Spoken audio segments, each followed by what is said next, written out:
Tonight on Game All Night, Crystal and I geek out about Star Trek, and I learned something. Welcome to Game All Night!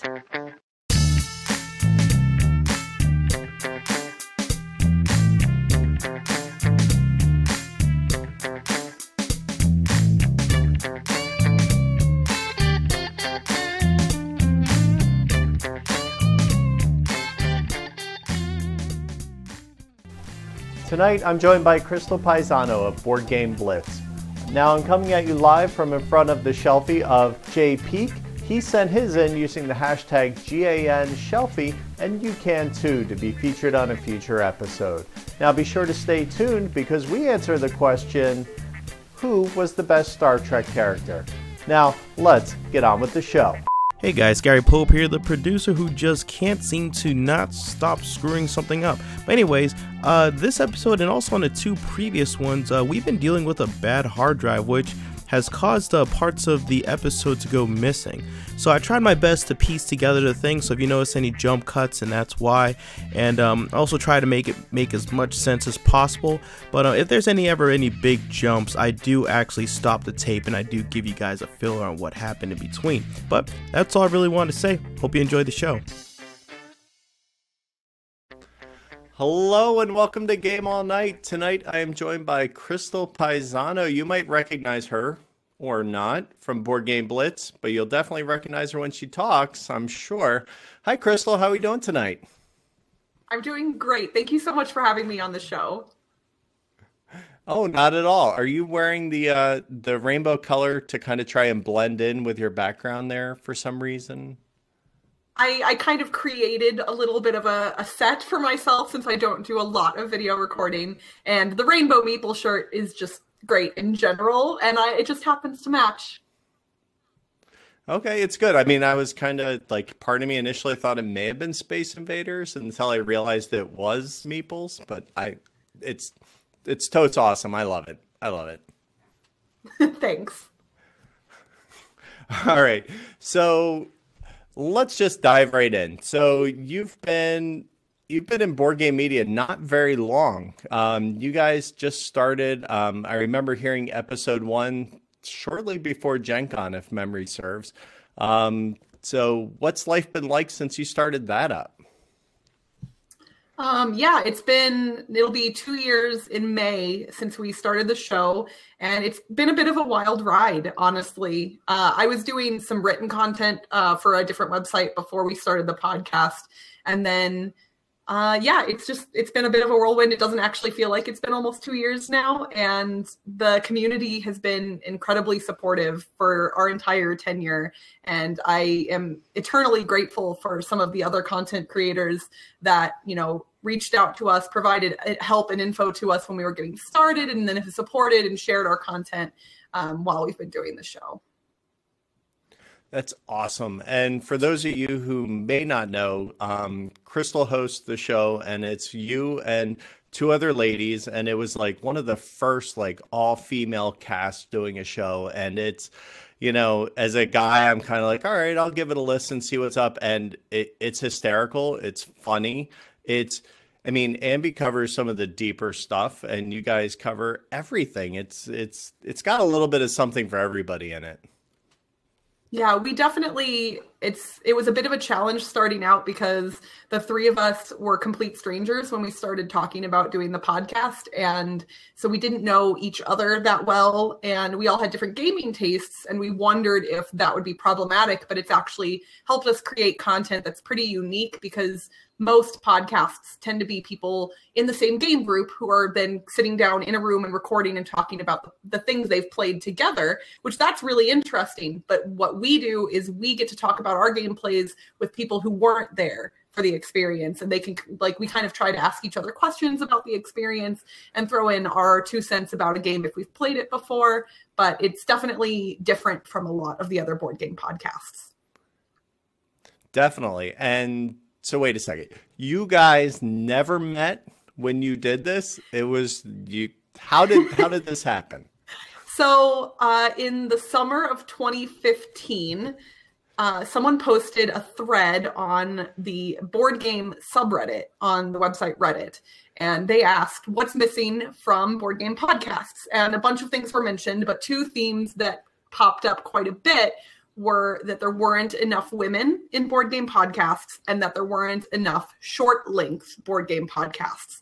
And within that thread, Ambi, Cassidy, and myself all commented and basically said something to the effect of, hey, I'm a woman, I could do that. And so then we all ended up private messaging each other through Reddit first. And we said, wait, could we really do that? And we had never spoken to one another until that day. We then added each other on Facebook and started having conversations there. And we ended up talking on and off and planning for about 9 months, which is way longer than most people decide to start a podcast and 2 weeks later they're on the air. We had some life things that were going on at the time that prevented us from doing it right away. And also we wanted time to get to know each other a little bit and even see if we would be compatible, because honestly, I think I'm incredibly lucky to have met the two of them. I wouldn't have met them otherwise, probably, just because they're from different parts of the country. We don't tend to always go to the same events, so I don't know if I would have ever run into them. But they are two of the nicest and most intelligent women that I've met in my entire life. And I am blessed to be able to create content with them. And it's just so lucky that I was able to find them and we are able to mesh as a group and do what we've been doing. Oh, it's definitely awesome. And you can tell you guys love what you do. And you went into it and came out of the gate with a great show. I mean, that planning stage is important. You can't just, the reason people tend to wait 2 weeks is that's how long it takes for Amazon to ship the famous blue snowball to somebody's house. And then next thing you know, it's like I order Audacity and I'm up and running. But, it really shows you guys come prepared every week. And it's just like, I'm just amazed. You guys do great content all the time. So good work. Now, I did hear on the last episode, however, that it's going down to a duo. So how are you guys reacting with that? It has been a both sad and happy change. Cassidy is not going to never be on the show ever again. She's just stepping away from the regular released episodes. We have told her she is 100% welcome to come back and join us anytime she wants. But she needed to spend some more time with family. She had some personal stuff going on. And so she didn't want to have to be stressing about creating content with us and trying to prioritize us and her family. And we said, 100% do what you need to do. That's fine. She's still active in our Slack channel, which we give all of our patrons access to. She's still talking to people there. She's still on Twitter tweeting about board games. So she's still definitely visible and present in the community. She's just not able to create content quite as regularly with us. And it's always been tough because Ambi and I are on Pacific time. Cassidy is on Eastern time. So the 3-hour time difference, plus the fact that Cassidy has a little one at home, there's always been, some trouble scheduling things and whatnot. And I think she just wanted to not have to worry about that anymore. So we very happily let her, kind of take a step back. And she is still one of our hosts. She's just not on every show anymore. Oh, fair enough. Fair enough. Now, I know that Ambi games a lot with Toby, her husband. Where do you find a lot of your gaming these days? So I have a regular meetup group that I technically informally run, but I don't actually do much in the way of running it. I am the one who can edit the meetup. That kind of happens. Basically what that means. Yeah, it got handed to me from someone else 3 or 4 years ago now. And so I have a regular gaming group who I meet with. We meet on Thursday evenings. We play every Thursday. And then a smaller subset of that group, a few people and I meet on Saturday nights and play almost every Saturday. So that's where I do most of my gaming. And I've actually, a good majority of the people, the regulars in that group have become some of my best friends here in Vegas. So I actually, me and 5 or 6 of the people in that group all have season tickets to a Broadway series of shows here at the Smith Center in Las Vegas, and we all go see shows together. So we do things other than board games, which is kind of neat because that wasn't the case, obviously. At first, it was just board games, and then we were like, hey, we really like hanging out with each other. We should do other stuff. So now we do. Yeah, and it's not like you don't have a lack of opportunities out there in Vegas. My goodness, the entertainment's ridiculous. Yeah, there is a lot of stuff. And it's funny because people will say, oh, well, I don't drink or I don't gamble. So, there's not much in Vegas for me. And that is, especially in this day and age, not a true statement at all. If you don't drink or gamble, you could still be entertained for weeks and weeks and weeks here in Vegas. And especially, I think people in the gaming hobby specifically, there's a lot of good stuff here for them. There's a place called Millennium Fandom Bar that is literally a nerd haven in downtown Las Vegas. There's the Pinball Hall of Fame, which has something like 300 unique pinball machines in it. And the guy who runs it is a very cool guy who has even more pinball machines hidden away somewhere else. There's Meepleville, the board game cafe that I frequent a lot. There's a lot of cool stuff to do. So we can go down many rabbit holes. So Las Vegas. So on the day that Crystal records, it was 2 days ago. It's the middle of February in Pennsylvania. We have a 78-degree day. And 2 days after that, Crystal's in Las Vegas. And prior, when she was, quote unquote, in the green room, showed us pictures of snow in Las Vegas. Those of you, I feel like watch 2012 again. I mean, well, John Cusack, he's awesome, but it was a little creepy. What was that like? Were the natives going like crazy like they do in Atlanta when they get like a flurry? Yes, literally everyone at where I work running outside and taking pictures and videos because we just don't ever see snow here. And I grew up in the Midwest, so it's not like I've never seen snow. I've shoveled quite a bit of it, in fact, when I was a teenager and in my early 20s. But it's been a long time since I've seen snow falling here in Las Vegas specifically. So, and it wasn't just flurries, it was intense snow. Admittedly, an hour after it was falling, it was gone because Vegas. But why'd you end up in Vegas? Was it the shoveling of snow and everything that made you move? Well, I mean, a job is what brought me out here originally. And then when the recession hit, that job went away and I just wanted to stay. I really, really liked it out here. The weather was part of it. And I just liked the vibe where I grew up in Missouri. I grew up near the city, so it wasn't quite so bad, but Missouri as a state, tends to be a little bit more conservative, and I consider myself a little bit less conservative. So I think coming closer to the West Coast was probably a better fit for me personally in general. And Vegas is a fun city, and especially I moved out here when I was 23. So I'm definitely never been a big partier, but I probably drank a little bit more back then, went out, that kind of thing. And Vegas was a fun city to do that in, even if we weren't going to the Strip, which is what most people know of Vegas.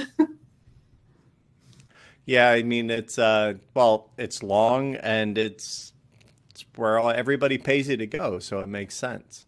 So, all right, so let's shift gears a little bit. So you mentioned that you're not exactly conservative. You run a podcast, or you're at least on it, whether you run it or not, that's all girls. Like, obviously, females in board game and media is kind of I don't want to say a hot topic, but it's definitely a point of discussion right now.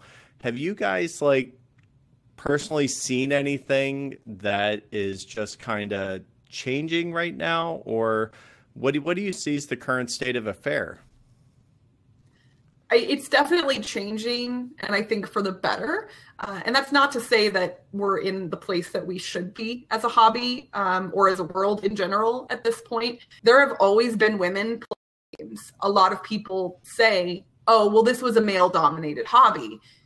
I don't actually think that's true. Women have always been there, and I think by us helping increase the visibility of some women in the hobby, it makes it easier for other women who are maybe a little more hesitant to go to events and to go to a con, for them to step up and say, oh, I'm welcome here. I'm normal. This is normal. I like a thing. These other people like this thing too. Let's all hang out. And then we all say, yay, that's awesome. Let's do hang out, because board games are amazing, and they create a shared experience for anybody. It doesn't matter your age or your gender or your background. Everybody can sit down and, farm a thing or explore space. And it's really neat the way it can connect people. And I think that having more diverse voices, not just gender wise, but sexuality or sexual, orientation, ethnicity, all of that stuff. I think that the more diverse content, the more variety of voices that will be present, and the better the content will get, just because it is more diverse. Oh, absolutely. It's, as the typical 40-something white male, like that's definitely not my fight. But I can tell you that part of trying to get my wife into this hobby, because I started out a good 2 to 3 years before her, was trying to get her to find something that she could relate to that would help her feel comfortable. And to the point where now, A, she kicks my butt regularly. Like, it's ridiculous. But B, so that, like, just last year, she was starting to, going to meetups, going to game days, and doing all these things on her own, where that would not have happened if she didn't find voices in the hobby at all. And I think that, for her, it was, because we're talking 2013, there really weren't too many. I think it was kind of the Jennifer Ham, who's Rahdo's wife, occasionally popping in on screen, was kind of the only voice at the time. And that's the one that she kind of latched onto. So, it's awesome. Because frankly, even me trying to find a male voice that kind of resonates with the way I think is impossible. I can't imagine what it's like, because I'm standing in a stadium of people shouting, trying to give me their opinion. If there's only 3 or 4 podcasts that are shouting at one time, then that has to hurt. I mean, that has to hurt the people coming in and the welcomeness that's going to come as a result. So I definitely appreciate that. And that's awesome. Well, thank you.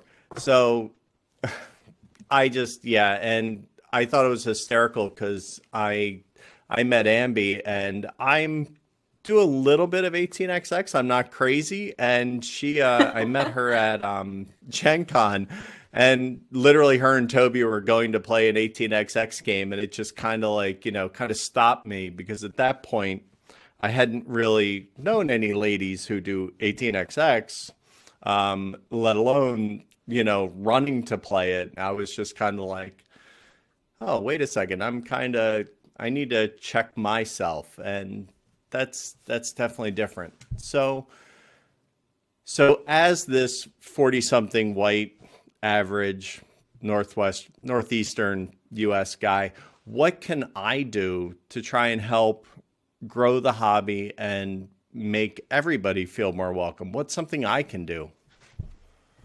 I think being aware of not only what you do and say, but what the people around you do and say. I think a lot of the stories that you hear from marginalized groups come from one person was a jerk and no one else that was present said anything, because everybody has that fear of, escalating a situation or making it awkward. And I will admit, I've been in that situation and I've not spoken up before. And I think I'm trying to teach myself and others that when somebody does something that is inappropriate, that it is the responsibility of other people in the room who can to speak up and say something about it, because a lot of times the person that the comment is being directed toward will potentially not feel comfortable saying something back. And you read stories online of, things that have happened to not just women, but other marginalized groups. And a lot of times people say, I tried to say something, I got shot down, so I just got up and walked away. And everyone that's present when those things happen usually knows about it. But there are also little things that sometimes people don't think about. There's a person that I used to game with who we were playing a game with some common friends. I knew him, I knew everyone else. And we were playing a game that I had played before and one of the other players had played before, as well as this specific gentleman. And we had told him, everybody knew that there was only one person at the table who'd never played the game before, and that was not me, but my friend. Every time it got to my turn, was trying to explain to me what my options were. And I, at first, was like, hey, I got this, don't worry about it. I know what I need to do. And then when he would do it again, at one point, I kind of blew up at him, and I probably didn't handle the situation as well as I should have, but nobody else was saying anything every time he tried to tell me what to do. And I eventually said, I used the term that's popular online. I said, hey, I'm going to need you to stop mansplaining this game to me. I've played it before. I know what I'm doing. If I want your help, I'll ask you. The perception is that you're a girl and you are not smart enough, so I'm going to make sure I tell you how to do this thing so I feel superior. It's kind of that's really what a mansplain ends up being, right? Okay. Yeah. And this person had gamed with me multiple times in the past. And he knew me, he knew that I am an intelligent person, let alone gamer. And so it was that much more bothersome to me. If it was, not that it would excuse it if it was someone new, but at least then I would potentially not be quite as bothered by it. But this was somebody I knew and had been gaming with for quite some time. So obviously, like, for instance, we went to PAX U recently because it's local. And, my wife was on her own for a good 4 to 5 hours while I worked at a booth. Lucky her. But she would wander around and play games, and I didn't think anything of it. But now that you mention it, that's probably like the perfect environment for this kind of stuff to happen. Where do you notice that things are, well, for lack of a better way of putting it, where are they the worst, and where should we be on our best behavior?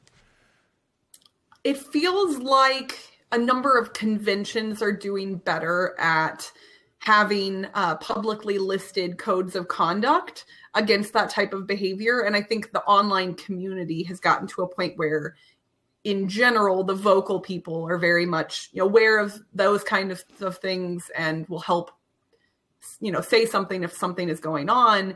I think, and I haven't been to a lot of the bigger conventions, so I can't speak specifically to what the experiences there are like, but it feels like the places where this stuff tends to happen more, in my personal opinion, and again, my experience is not representative of everyone's experience, but I think in like smaller game stores or, even game groups with friends, I think smaller public spaces are probably where this might happen more often, because once you gain some kind of familiarity with a place or with some people in a group, I think some people let their guards down and don't think to be on their best behavior. And I think sometimes in a convention, everyone's kind of, hopefully trying to be a little bit more polite and courteous than they would be. Just like when you talk to your friends, it's different than how you would talk to a stranger. Sure. There are specific jokes and things that might be inappropriate in front of a stranger that you could say to your best friend. And I think I think in those smaller, more intimate spaces, I think that's where the risk of things happen, especially if then a stranger comes into that space and isn't familiar with the dynamic. You may, ostracize a new person just by making jokes with your friends that they're not in on. It may make them feel uncomfortable because they're not in on the joke. There's little things like that. So, and I think a lot of people like to complain that, the PC police are coming and they can't say anything fun anymore. And that's not the case at all. I think people should just be respectful of other people's feelings. And if you want to play a game like Secret Hitler, for instance, and you say, hey, do you want to play this game with me? If someone says that the theme of that game makes me uncomfortable, I don't want to play with you, then you should say, okay. And not everyone's capable of doing that, it seems, at times. And that's just a one specific, but I think little things like that kind of happen frequently, and just respect other people's feelings. If they're not comfortable with a thing, don't force them into that thing. And if you're the one making them uncomfortable, stop whatever you're doing. Right. And I think you kind of hit on something there. And I think that's, we need to be cognizant and ask those questions and give that opportunity. It's important to kind of touch on that. And I wanted to get serious for a moment. So, you know, that's important. But, you know, the whole time you're doing that, I can't help Crystal's wearing bat leather earrings, and they're kind of awesome. And I am. I wonder if I can actually make them show up a little bit better. I'm totally catching it, and I'm like, no, my ears are not pierced. Harrison Ford, I am not, but you know, that might get me to consider it. So apparently this love of Star Trek goes way back, because you said, you know, that was many years ago. I think that was what, 12, 13 years ago that that's when I visited the thing in Las Vegas that we were talking about earlier. The Star Trek experience. That's it. Perfectly. Thank you. So how long have you been into it? I've been watching Star Trek since I was 4 years old.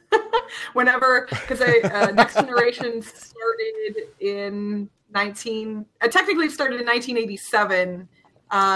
But I probably didn't start watching with my dad until 88 or 89.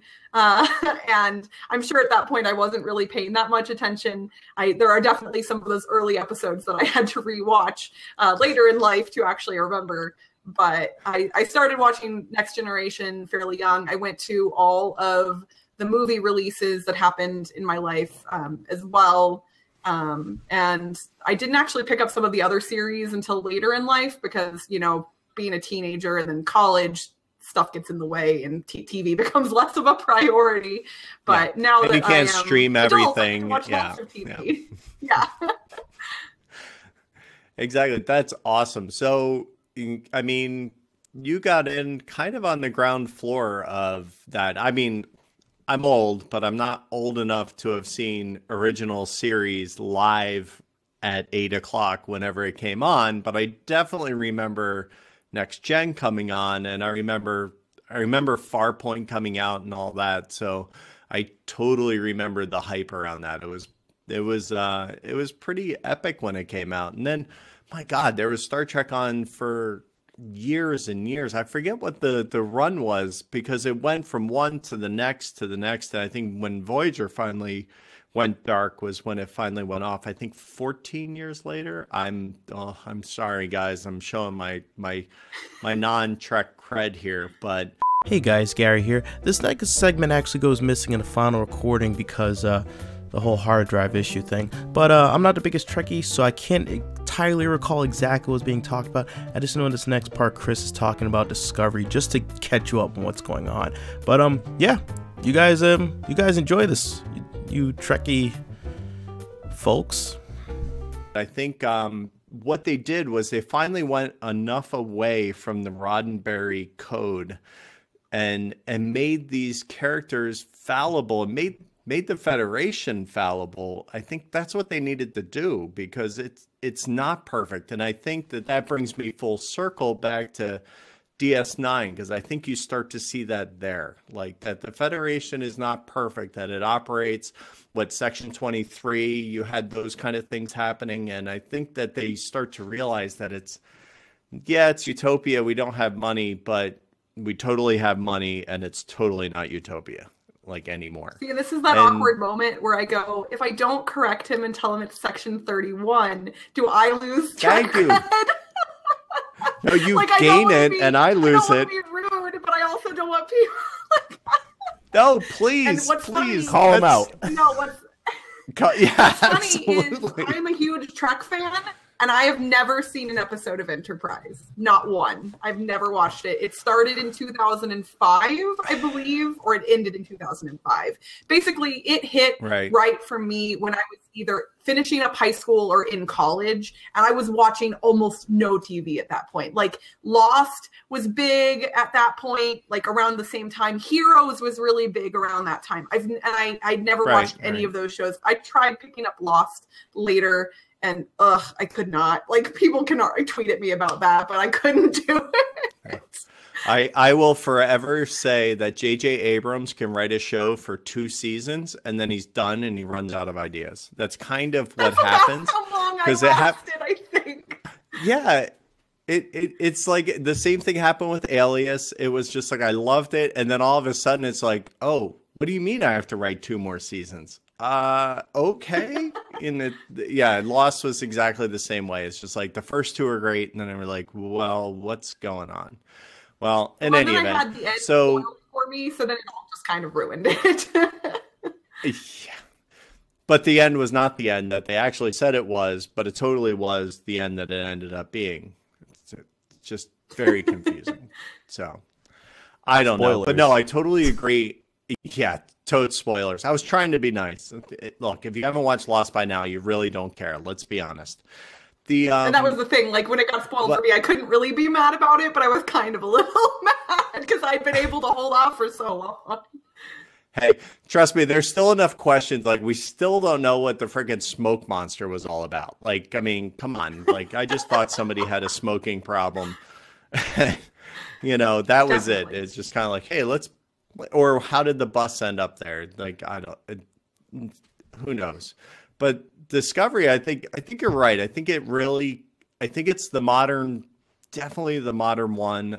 Somebody posted on one of your tweets, they're like, it's one of the first, it might have been even Ian O'Toole, I forget. He actually wrote, like, it's one of the first, like, intros that he always has to watch.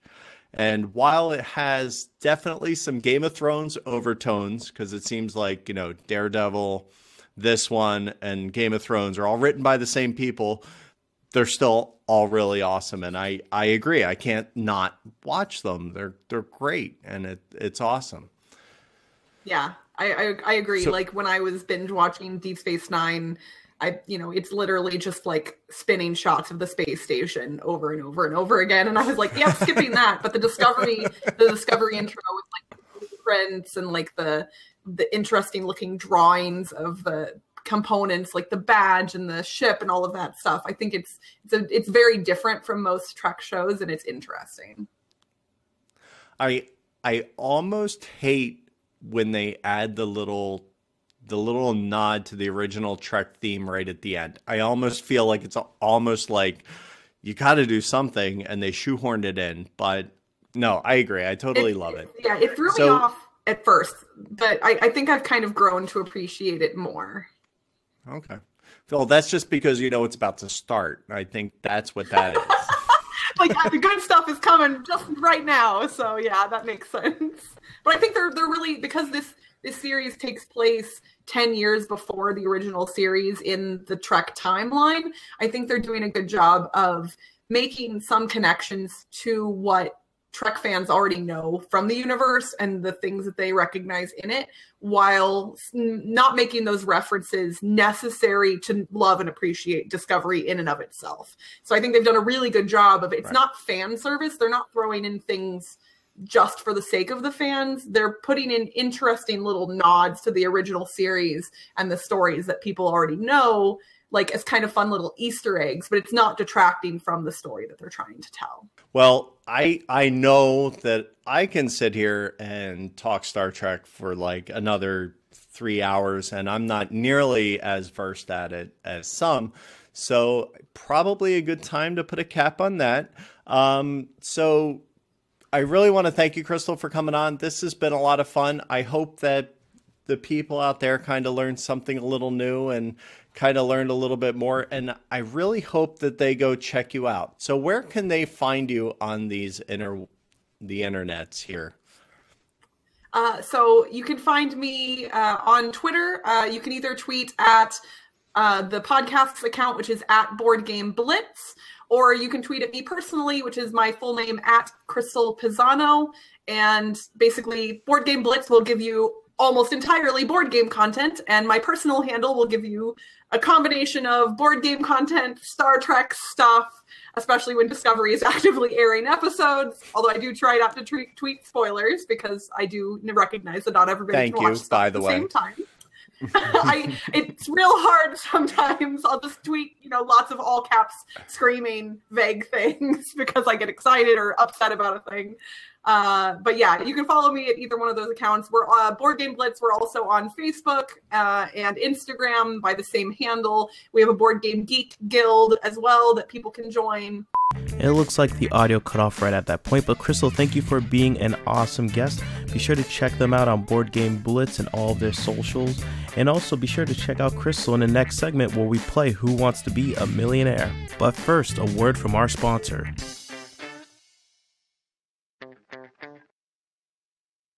Hey everyone, I hope you're enjoying the show. Real quick, I just wanted to take a moment to let you know a few things about us. Number one is we have a Pod Pledge page. Now on there you can donate any amount, monthly, weekly, daily, whatever, and any of that goes directly to support the show, build the sets, better equipment, and all those things. I'm not trying to get rich, I'm not trying to quit my day job, just anything helps. Number two is please check out our social media. If you're not following us on Facebook, Twitter, or Instagram, please do so. We definitely interact with our people a lot on there because we want you guys to be part of this show. Also, be sure to subscribe to YouTube. You know that little red button down there? Make sure you're clicking that and also do the bell icon so that you can get notified whenever we post a video. Once, twice, maybe 3 times a week. Lastly, please be sure to tell your friends. Whether you retweet something, whether you go out and you tell them about the channel, show them a show, anything you can do to get the word out, we would greatly appreciate it. So that's it. I'm now going to return you to your regularly scheduled program. Operators are standing by.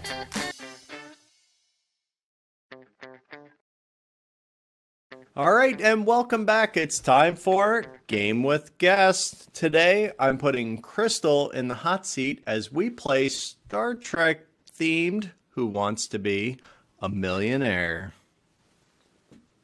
I love it. That's awesome. All right.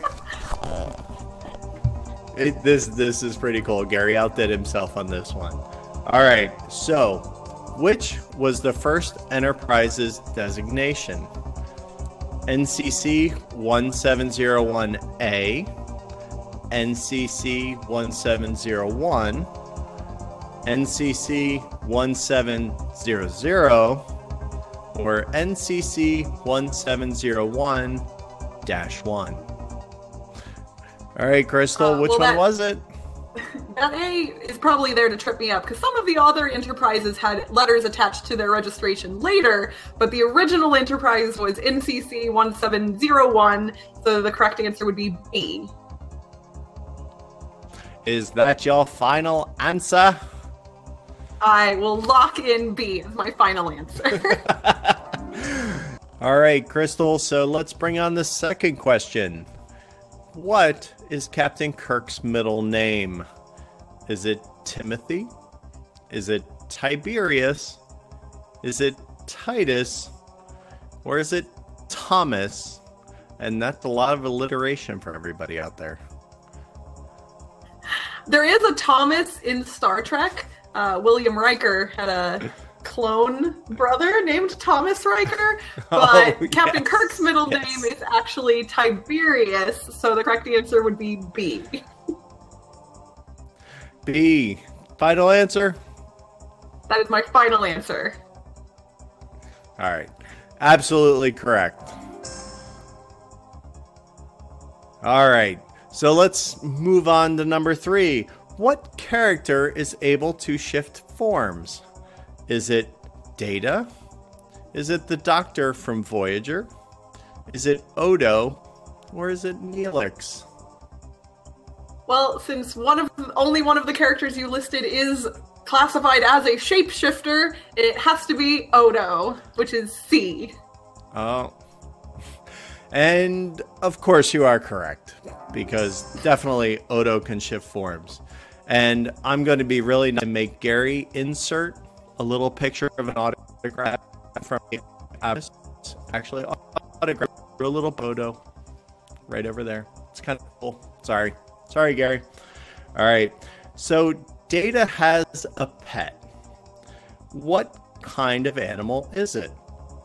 Is it a fish? Is it a holographic parrot? Is it a dog or is it a cat? He wrote an entire poem about Spot, his cat. So the correct answer is D. Absolutely correct. I mean, but who names a cat Spot? Come on. I think an android does. And an android did or will. All right, so moving on. The whole paradox there. Creepy paradox. All right, so what character was adopted by Vulcan Ambassador Spock? Was it Michael Burnham? Was it Cybok? Was it Spock? Or was it Sylvia Tilly? So, remember, you do have phone a friend. I don't think I need to phone a friend quite yet, but maybe I will on a future question. So while she was never mentioned in the original series, and that will be interesting to find out why, you find out that Sarek and his wife adopted Michael Burnham after her parents were killed in a Klingon attack. So the correct answer is A. And spoilers for episode 3. Sorry, but absolutely correct. Good job, Crystal. All right. Major plot spoilers, so I feel like that one's okay. All right. So we're ramping up the difficulty here, and I know that this one might be near and dear to your heart. It is to a few people around our hobby. What series is the DVD game-thon? Is it the original series, The Next Generation, Voyager, or Deep Space Nine? So if it were right next to me, I would actually pick it up and show it to you. But Star Trek, I own the VCR game. I don't own the DVD game, so that's what makes this interesting. I don't know what the VCR game was, but I do not know what the DVD game is for sure. So I could make a guess, or I could go with my. Do have your options available. You can use a lifeline, and we have these options available. Let's use a lifeline just in case, because I know what the VCR game was based on, but I don't know if the DVD game is based on the same series. Okay, so let's use our lifeline. So that takes away 2. Which lifeline would you want to use? 50-50. There you go. Well, that's the 2 that I would have narrowed it down to on my own, so that's... I guess we will... Gee, it's funny how that works in this game, isn't it? That's generally how 50-50 tends to go. The VCR game is based on Next Generation. It is the Klingon Challenge. I own that. I don't own the DVD game, although now I kind of want to. And I'm going to hope that since DVDs were popular... Hey guys, Gary here. Just real quick, because the audio was lost in this segment, Crystal answered B, the Next Generation. Are you sure? Final answer? Oh gosh, now you're making me scared. Yes? If I get it wrong, am I out?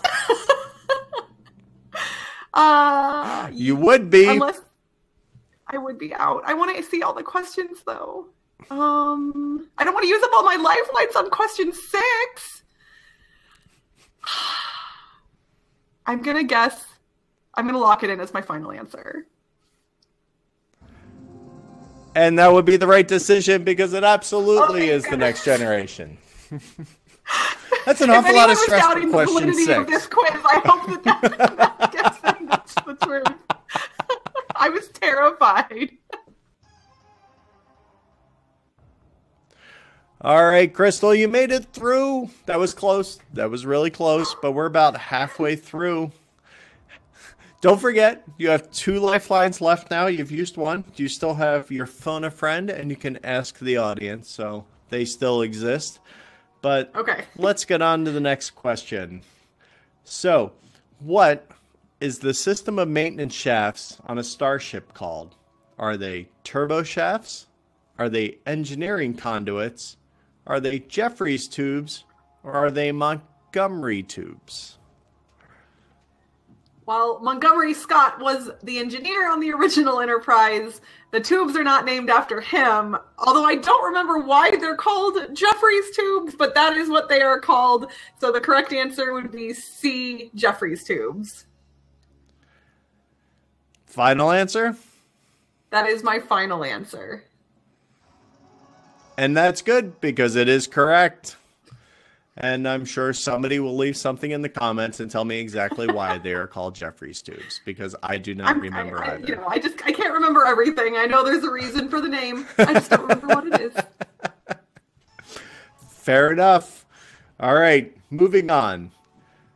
The Defiant features what piece of loaned tech? Is it a cloaking device? Is it a trans-warp device? Quantum torpedoes, or an infinity stone? Well, I'm sure the Avengers would love to be in the Star Trek universe. There are no infinity stones that I'm aware of. Disney could buy them. It could happen. Anything's possible, but the Defiant is the only ship in the Federation that has the same technology as most Klingon ships, which would be the ability to cloak. So that would be a cloaking device. And of course, that's your final answer? That's my final answer. And it's good because it is correct. Awesome. All right. So, what series featured a Tribbles crossover episode with the original series? Was it Enterprise? Was it The Next Generation, Voyager, or Deep Space Nine? It is probably one of the most fun episodes of its series. It's the episode is actually called Trials and Tribulations, and it is an episode of Deep Space Nine. So D is my final answer.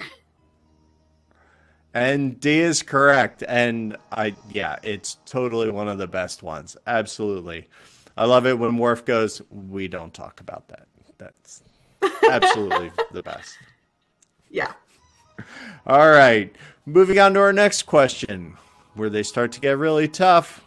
You have 9 down. Remember, you still have 2 lines on the board. What species is made up of a host and symbiote? Is it Nox? Is it Trill, Talaxian, or Bajoran? This one is easy for me only because one of my favorite characters in all of Star Trek is Jadzia Dax, and that is because she has lived a whole bunch of lifetimes as a Trill with a symbiont inside of her. So the answer would be B, Trill. You seem very sure about that. Are you absolutely positive? That is 100% my final answer. And it is correct, of course. Hold on. I think we need to source some harder questions next time. All right. I'm actually We're very moving up excited here, that though. I haven't made a fool of myself yet. Not a chance. Not a chance. Hey guys, I hope you're enjoying this episode just as much as I'm enjoying editing it. So this entire next segment actually gets completely wiped. So it's question number 11, and Crystal was asked, what was Captain Picard's first command? The USS Enterprise, the USS Phoenix, the USS Stargazer, or the USS Reliant? I'll give you guys a couple of seconds before I answer it. And I think that was enough time. She got it right, and she went with USS Stargazer, C. Hope you enjoy the rest of the game. All right, Crystal, so you're doing really well so far. You still have 2 lifelines left. We can do a poll the audience, or you can phone a friend. And we have 3 questions left. 3 questions separate you from 1 million points. Take that, flip the table. All right. So, what quadrant did the wormhole from Deep Space Nine exit into? Is it the Gamma Quadrant? Is it the Delta Quadrant? The Beta Quadrant? Or the Alpha Quadrant? So this is a question I should definitely know the answer to, since I just rewatched all of Deep Space Nine last year, but I'm doubting myself instantly. I know it's not the Alpha Quadrant because that's where Earth is located. I'm like 99% sure it's not the Beta Quadrant because that's next to the Alpha Quadrant and easier to get to. I think the other 2 are both possible. I think it might be the Delta Quadrant, but I'm not sure. So I'd like to use a lifeline. I would like to phone a friend. Okay, and through the magic of technology, we will phone your friend.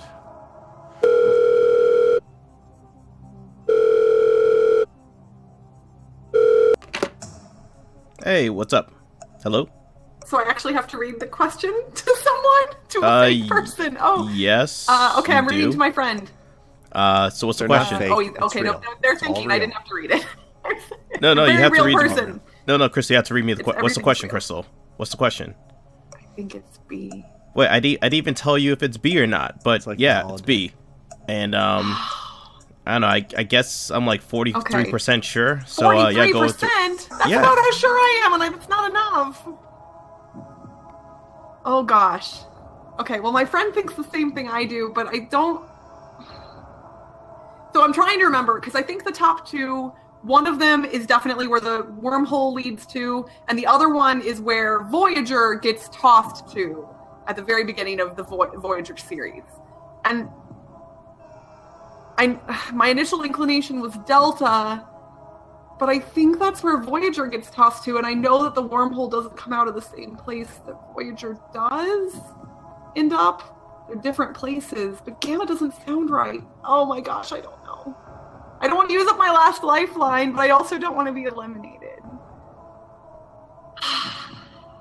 All right, I guess we're going to go in blind from here. I'm going to ask the audience.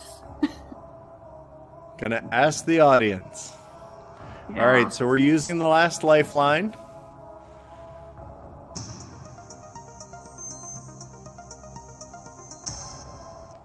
Does that help? Okay, that's not helpful at all.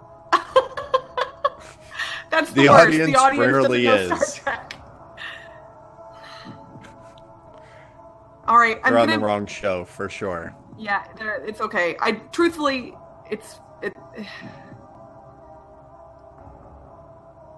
I'm going to go against my better judgment, which is not a good idea probably, but I think Voyager got tossed into the Delta Quadrant, which would have to mean that the wormhole comes out in the Gamma Quadrant. So my answer is going to be A, the Gamma Quadrant. And I'm so sorry, Trek fans, if I got this wrong. Is that your final answer? That's my final answer. Oh, God. But it's kidding? Correct.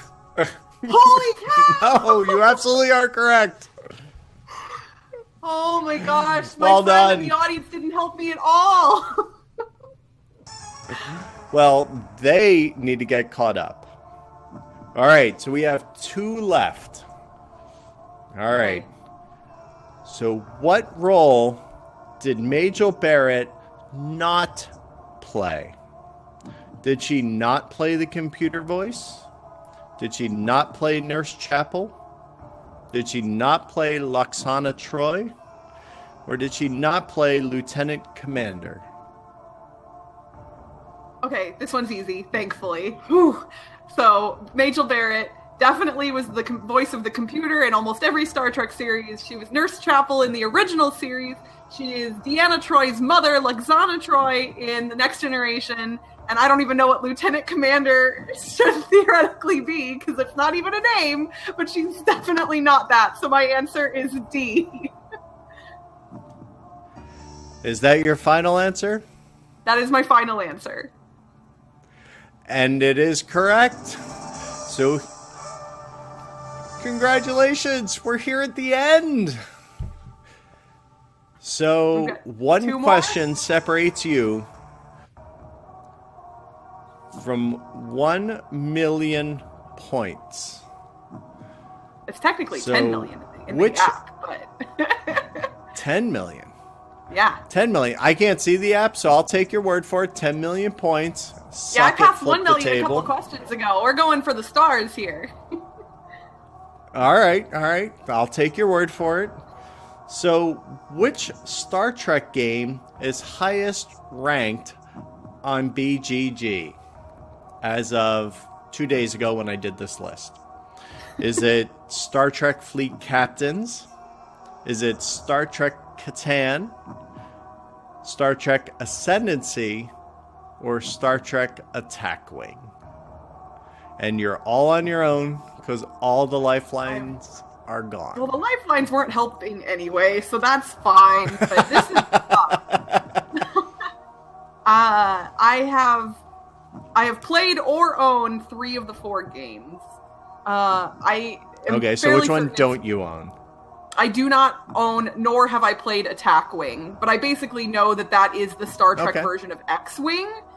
So I'm familiar with it, and I know that the people who do like it probably like it a lot, but I also don't think it's super popular. SC Star Trek Ascendancy. And is that your final answer?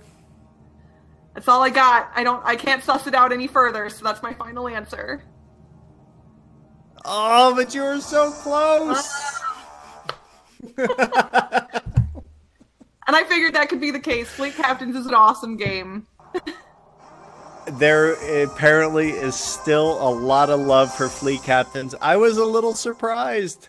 Well, I definitely want to thank you, Crystal, for coming on today. That was awesome, and that was a lot of fun. I'm sorry you didn't get to win the multi-million points, but it was definitely a lot of fun having you today.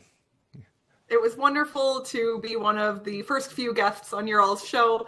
I'm sure you're going to do great things going forward, and it was my pleasure to join you tonight.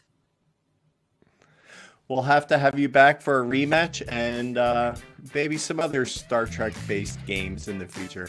So thanks for coming on, everybody. You can check Crystal out on Board Game Blitz. And now, stay tuned for your top 5 countdown.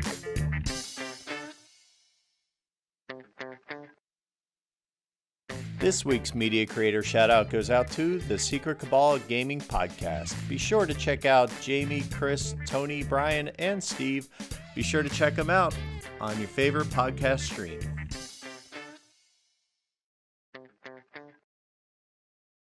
All right, it's time for your top 5 countdown. It's the top 5 countdown. All right, so each week we ask viewers just like you a question, typically on Mondays and Wednesdays on Facebook and Twitter. Using the hashtag GANTop5, we got some answers. Now this week we are asking the question in honor of Crystal, and that is, what is your favorite Star Trek character? Number 5 is Q. I love the way he would mess around with them without being a typical bad guy. Randy Bieri said. Number 4 is Spock. Always Spock. Do we need to say any more? B. Mather said it all. Number 3 is Nog. As an arc on DS9, it's moving and fascinating. And that's by Discount Compost on Twitter. Number 2 is Dr. McCoy. Sent in by Jamie the Secret Cabal because he is the heart and conscience. Definitely one of the best characters overall. And of course, number 1... we wouldn't be a comedy show if we didn't have Reg is our favorite one. Because let's face it, we wouldn't be Janeway or Riker. We'd all be Reg. At least I know I would.